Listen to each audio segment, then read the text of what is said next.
রং নিয়ে আমাদের মনে অনেক প্রশ্ন থাকে, যেমন কোন রং কিসের প্রতীক, অথবা কোন রং কোথায় কেন ভালো, আর কোন রং কোথায় কেন ব্যবহার হয়। আসলে আমাদের জীবনে রঙের অনেক গুরুত্ব রয়েছে। প্রতিটি রঙের পিছনে কোনো না কোনো অর্থ রয়েছে। আর যেমন আমরা জানি যে শান্তি বোঝাতে সাদা রং ব্যবহার করা হয়, কোনো বিপদ বোঝাতে লাল রং ব্যবহার করা হয়। কিন্তু কখনো খেয়াল করেছেন স্কুল বাস কেন হলুদ রঙের হয়?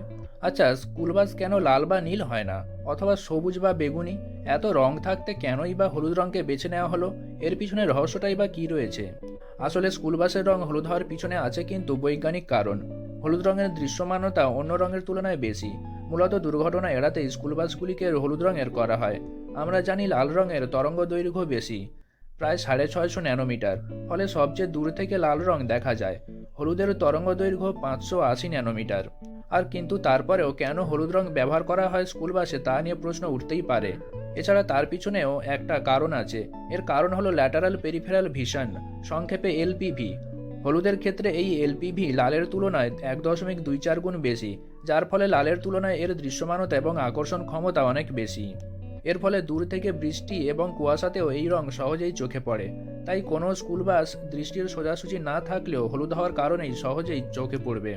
আর সে কারণেই স্কুল বাসগুলি হলুদ রঙের হয়।